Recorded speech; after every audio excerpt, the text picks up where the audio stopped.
On continue avec la question numéro 81. On va vous demander de quelle couleur est le voyant qui indique la défaillance du système de frein. Il est rouge. Et il ressemble à celui-là. D'accord? Il est là, le même dessin.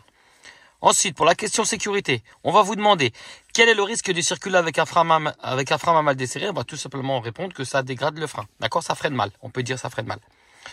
Pour la question premier secours dans la 81, on va vous demander en général, en cas de panne ou d'accident, où doit être placé le triangle de présignalisation. On l'a déjà eu cette question, c'est toujours à 30 mètres avant une côte ou avant un virage. On passe maintenant à la question numéro 82. On va vous demander de contrôler l'état, la propreté et le fonctionnement des feux de croisement. Je l'ai déjà montré et déjà expliqué dans les autres vidéos. Alors, la réponse est dans la question. Bon état, propre, il fonctionne. Je vous remontre rapidement. Donc, pour les feux de croisement, hop, on tourne deux coups. Alors, je vais mettre le contact. Donc, une fois qu'on a tourné les deux coups, on a le voyant qui s'est allumé, hein, d'accord? Et on va descendre. Donc, comme on l'a déjà vu dans les autres vidéos, donc propre, bon état, il fonctionne. Propre, bon état, il fonctionne. Et dans la Yaris, pareil pour les Yaris, hein, donc là vous avez le bouton, vous le tournez, position, croisement, on a le voyant qui s'allume. On l'a ici, propre, bon état, il fonctionne. Et là, propre, bon état, il fonctionne. Toujours pour la question 82, celle du premier secours. Quelles sont les conséquences d'un mauvais réglage de ces feux? On l'a déjà dit, on l'a déjà vu. Donc c'est une mauvaise visite vers l'avant et un risque d'éboulement. On va répondre tout simplement, on voit mal et ça gêne les autres. D'accord? Pour la question 82, celle du premier secours. Dans quelle situation peut-être déplacer une victime? Réponse, on l'a déjà eu. Vous vous rappelez quand je vous ai dit les amis, les questions se répètent tout le temps? Elles se répètent en fait. Alors on va le répondre plus facilement que celle-là. Hein. On va dire si jamais c'est grave pour lui, mais normalement on ne le fait pas. D'accord? On passe maintenant à la question 83. Montrer le voyant d'alerte signalant une température trop élevée du liquide de refroidissement. Alors c'est un voyant comme celui-là. Alors si jamais vous avez une Toyota Yaris, vous n'aurez pas le voyant. Dans la 208, il faut éteindre le contact, d'accord? Rallumer le contact et vous allez avoir le voyant, il va apparaître rapidement. Hop, je rallume le contact. Vous allez la voir apparaître ici, là, d'accord? Dans le coin. Hop, il est ici. Il s'est mis rouge et il s'est remis bleu. C'est celui-là le voyant d'alerte. Et comme je l'ai dit, dans la voiture électrique, vous n'en avez pas. Et dans la Toyota Yaris, elle n'y est pas non plus. C3, Clio et tout, bah, c'est un voyant qui ressemble à celui-là. Question sécurité, quelle est la conséquence d'une température trop élevée du liquide? Eh ben, la surchauffe ou la casse du moteur. On répond tout simplement, ça peut casser le moteur. Celle du premier secours, maintenant, on va vous demander, lors d'un appel avec les services de secours, pourquoi devez-vous attendre que votre correspondant vous autorise à le faire? On va répondre tout simplement parce que c'est eux qui vont nous dire qu'est-ce qu'il faut faire ou ne pas faire. D'accord? On passe maintenant à la question numéro 84. Sur le flanc du pneu, désignez le repère du témoin d'usure de la bande de roulement. Je vous l'avais montré la dernière fois, là je vais vous le remonter. Donc dans la voiture, c'est un petit triangle. Dans les roues de mon véhicule, c'est ici là le petit triangle. Je vous l'avais déjà montré dans une des vidéos. On l'a aussi ici, d'accord? Mais là j'ai braqué les roues pour que je le vois bien parce que de l'autre côté j'avais un peu d'ombre. Ici en fait, il y a un autre dessin, c'est celui-là. Vous l'avez là, vous l'avez là. Vous l'avez là, d'accord, ça dépend des véhicules. Toujours pour la question 84, c'est de la sécurité. Qu'est-ce que l'aquaplanage et quelle est sa conséquence? Donc aquaplaning, c'est quand les roues ne touchent plus le sol et la conséquence, c'est que c'est une perte du contrôle du véhicule. On ne contrôle plus la voiture. Celle du premier secours pour la 84, on va vous demander si un dégagement d'urgence de la victime est nécessaire ou doit être déplacé. La réponse, c'est loin du danger, d'accord? On va répondre tout simplement loin du danger, ok? On passe maintenant à la question numéro 85. On va vous demander d'actionner les feux de détresse. Alors vous regardez le voyant triangle rouge. Peu importe où il est situé dans chaque voiture, vous avez juste à appuyer dessus, d'accord? Vous allez voir les clignotants s'allumer et vous les éteignez. Dans quel cas on les utilise? En cas de panne, accident ou fort ralentissement. Je sais que les amis, que vous l'avez déjà vu, quand les gens s'arrêtent, on ne le met pas pour s'arrêter. C'est uniquement panne, accident ou fort ralentissement. Ensuite, la 85. Quel comportement adopter en cas de diffusion du signal d'alerte SAIP? On va donner 3 réponses. Se mettre en sécurité, s'informer et respecter les règles. Je répète, se mettre en sécurité, s'informer et respecter les règles. D'accord? On passe maintenant à la question numéro 86. À l'aide de la plaque indicative, donnez la pression préconisée pour les pneus arrière véhicule chargé. Alors, je vous montre dans la 208 et après, je vous montre dans la Toyota. Généralement, la plaque, c'est pareil. Vous ouvrez la portière de la voiture, vous l'aurez soit ici, soit ici. Et des fois, dans la trappe à carburant. Donc, ici, vous avez véhicule pas chargé, véhicule chargé. Roue avant, roue arrière, roue avant, roue arrière. Roue avant, roue arrière. Donc, arrière, véhicule chargé, c'est celle-là. Oh, il y a le chien du voisin qui est arrivé. Non, rentre pas dans ma voiture. Question 86. À quelle fréquence est-il préconisé de vérifier les pneus? Donc, chaque mois ou avant un long trajet, d'accord? Chaque fois qu'on vous demande la pression des pneus, de toute façon, la réponse est tout le temps une fois par mois, d'accord? Ou avant un long trajet. Question premier secours. Comment et pourquoi protéger une zone de danger en cas d'accident? On l'a déjà eu, celle-là, je crois que c'est la troisième fois qu'elle se répète. La réponse est en délimitant clairement et largement la zone de danger de façon visible pour protéger les victimes et éviter un suraccident. On va le dire plus facilement que ça. Je vous ai déjà donné une réponse beaucoup plus simple et beaucoup plus facile. On va dire que c'est tout simplement pour protéger l'accident et éviter qu'il y ait un deuxième accident. D'accord? On protège l'accident et on ne veut pas qu'il y ait un autre accident. Voilà pourquoi et comment. D'accord? Question numéro 87. Montrez la commande permettant de désactiver l'airbag avant. Donc là, vous direz qu'elle est ici. Donc dans la 208, quand vous ouvrez la porte passager, elle est ici. D'accord? Et vous l'avez pareil. Dans la Toyota Yaris, elle est aussi ici. Généralement, elle est là. Et dans certains véhicules, vous l'avez ici, dans la boîte à gants. D'accord? Pas tout le temps. Et généralement, vous l'avez ici.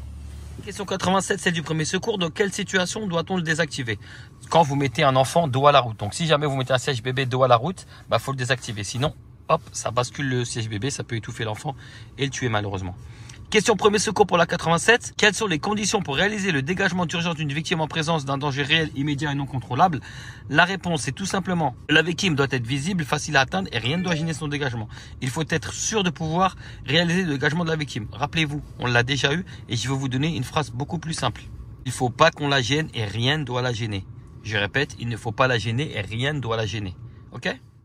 On passe maintenant à la question 88. On va vous demander, indiquer où se situe la sécurité enfant sur l'une des portières à l'arrière du véhicule. Alors, je vais vous montrer sur la 208, ensuite sur la Toyota Yaris. Et celle-là aussi, je crois qu'on l'a déjà eu. Alors, vous ouvrez une des portières et sur la 208, c'est ici, d'accord? Vous montrez le voyant rouge, il y a dessiné une sécurité enfant.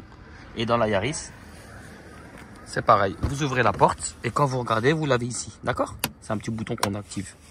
Toujours pour la 88, celle de la sécurité, on va vous demander si la sécurité enfant est enclenchée, est-ce qu'on peut ouvrir la porte depuis l'extérieur, c'est-à-dire depuis dehors? Bien sûr, on peut l'ouvrir depuis dehors. C'est que depuis l'intérieur que c'est bloqué pour les enfants. Ensuite, celle du premier secours. Quels sont les risques pour une personne victime d'une hémorragie? On répond tout simplement que ça peut faire un arrêt cardiaque. D'accord? Montrez le voyant signalant l'absence du bouclage de la ceinture de sécurité. Donc, c'est le voyant rouge qui correspond à celui-là. Donc, dans la voiture, donc, il est ici. Vous le voyez dans le coin en haut à droite? Juste là. D'accord? Ici. Question numéro 89, c'est de la sécurité. Rappelez-vous, je vous ai dit qu'à chaque fois qu'on vous donne une question sur un âge, la réponse est 10 ans.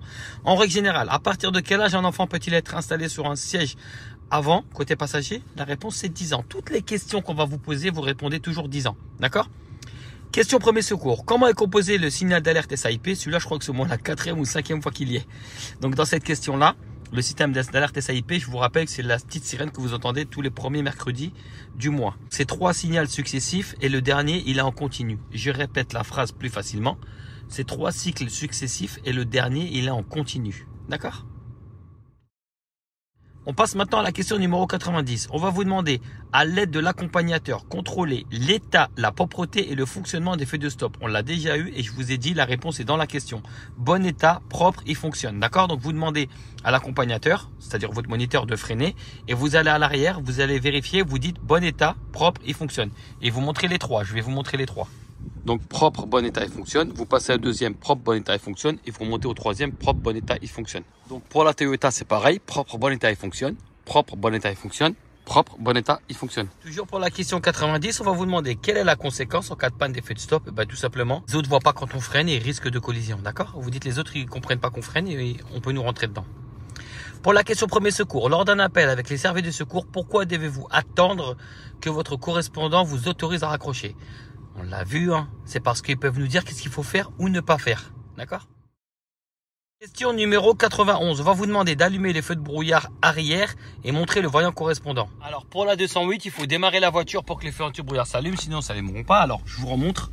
Vous tournez, vous allumez les feux, sinon ça ne marche pas. Vous rentrez les doigts à l'intérieur et cette petite partie-là, vous allez la tourner. Alors le voyant correspond à ça, d'accord? C'est un voyant orange comme celui-là. Hop, je la remets, c'est celui-là. Ok? Donc je vais tourner. Premier voyant vert, vous ne l'avez pas dans toutes les voitures, d'accord? Et deuxième voyant orange. Alors, il est au-dessus là. C'est un écran 3D, donc on le voit apparaître et disparaître parce que c'est sur la caméra, mais sinon on le voit réellement. Apparaître ici. Et ensuite, on a juste à lui montrer, d'accord? C'est le voyant orange. Dans la Toyota Yaris, c'est exactement le même principe. Vous tournez dans la Toyota Yaris et vous tournez le cran qui est juste là, d'accord? Alors, question 91, on va vous demander, est-ce qu'on peut les utiliser en cas de forte pluie? La réponse est non, d'accord? C'est que brouillard et neige. Et celle du premier secours, quels sont les signes d'un arrêt cardiaque? La victime, elle répond pas, elle réagit pas et en plus, elle respire pas. D'accord? Elle répond pas, elle réagit pas et elle respire pas ou mal.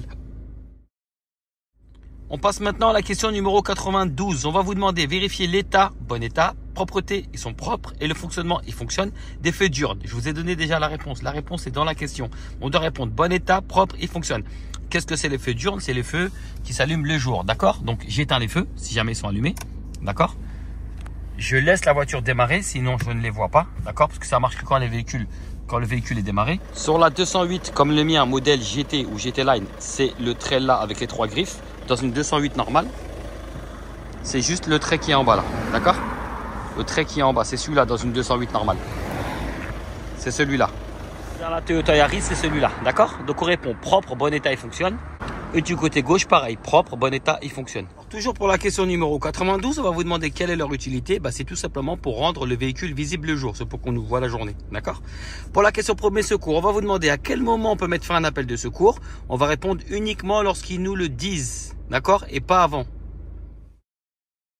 On passe maintenant à la question numéro 93. On va vous demander, montrer la commande de recyclage de l'air. Le recyclage de l'air dans la 208, c'est celui-ci. Là, vous voyez les 3 flèches, comme les flèches de recyclage d'ailleurs, d'accord? Et je vais vous montrer sur la Toyota tout de suite. Et sur la Toyota Yaris, quand vous arrivez en face du tableau de bord, donc vous l'avez ici. Le voyant qui correspond au recyclage, c'est celui-là, d'accord? Pareil, il y a une flèche à l'intérieur qui recycle. Toujours pour la question numéro 93, on va vous demander quel peut être le risque de maintenir le recyclage de l'air de manière prolongée. En fait, ça provoque de la buée. Vous répondez, ça provoque de la buée. Question numéro 93. Quels sont les risques pour une personne en perte de connaissance allongée sur le dos? On va répondre tout simplement qu'il peut faire une crise cardiaque. D'accord? On passe maintenant à la question numéro 94. On va vous demander de vérifier la présence du triangle de présignalisation. Généralement, votre moniteur vous le place dans le coffre, bien en évidence devant vous. D'accord? Alors, est-ce qu'on utilise un triangle de présignalisation sur l'autoroute? La réponse est non. Même si vous le voyez, la réponse est non. Question 94. Celle du premier secours. Quel comportement doit-on adopter en présence d'une victime en arrêt cardiaque? La réponse est alerter, masser, défibriller. D'accord? Alerter, masser, défibriller. On va passer maintenant à la question numéro 95. On va vous demander d'allumer le feu de route et de montrer le voyant qui y correspond. Alors, je vous montre dans la Toyota Yaris. Rappelez-vous, ici, là, il faut allumer les feux, sinon ça ne fonctionne pas. Donc, position croisement. Dans la Toyota Yaris, il faut pousser vers l'extérieur. D'accord? Et c'est le voyant bleu. Vous lui dites, il est là. D'accord? La 208, vous faites la même chose. Vous tournez 1, 2 et vous poussez vers vous pour le bloquer dans la 208. Et vous allez le voir apparaître aussi. D'accord? Question 95, celle de la sécurité. Quel est le risque de maintenir les feux de route lors d'un croisement avec d'autres usagers? On va les éblouir forcément. D'accord?